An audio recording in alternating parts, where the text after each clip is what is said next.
siguro i-one-on-one mo na lang kung talagang concerned ka. Noong July 12, 2010, lumabas sa column ni Dolly Ann Carvajal sa Philippine Daily Inquirer ang tungkol sa isang drug-related incident kung saan sangkot umano si Wendell Ramos.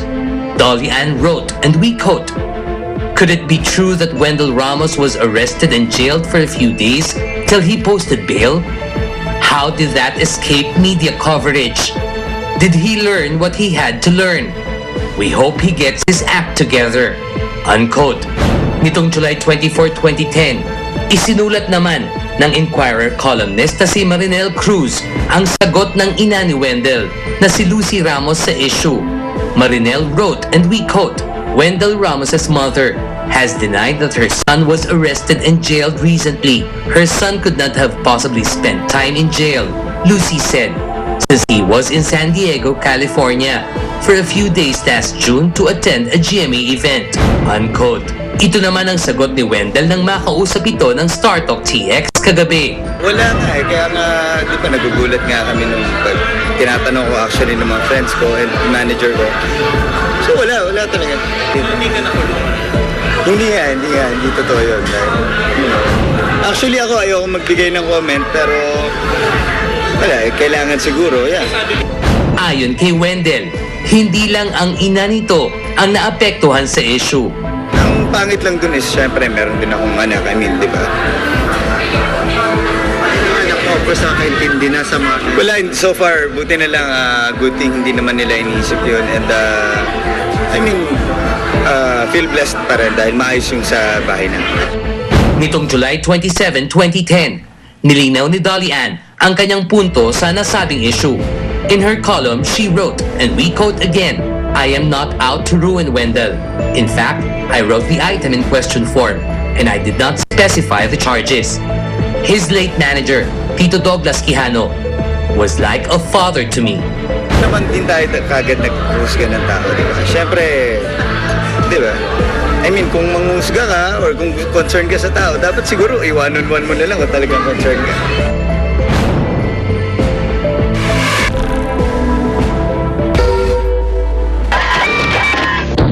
Si Edo parang namura pa nga niya nung nakita niya eh.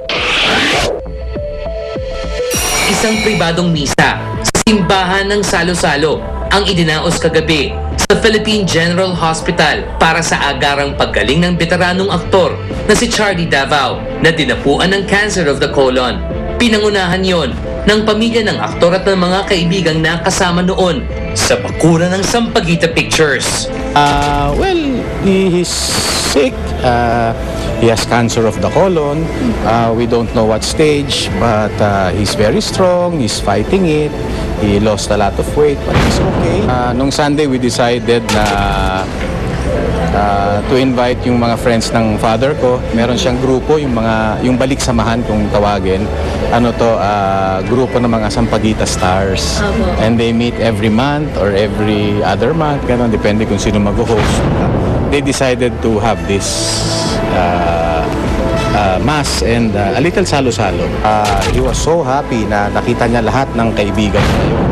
Talagang kahit mahina yung boses niya, like si Edo, parang namura pa nga niya nung nakita niya eh, in Spanish.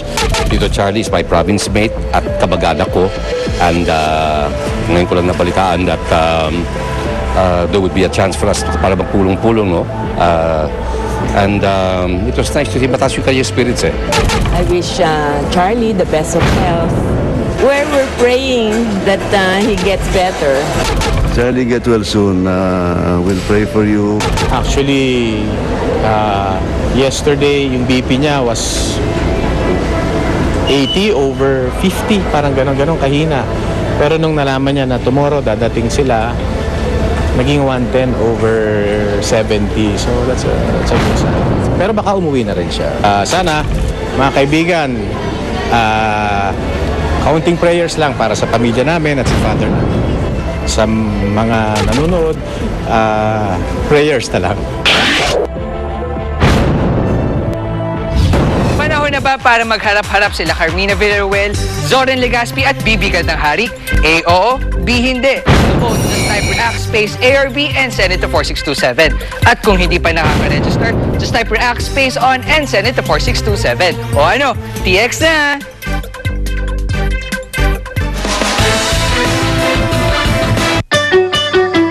Gusto ko lamang sa buhay ay yakapin mo ako. Gusto ko lamang sa buhay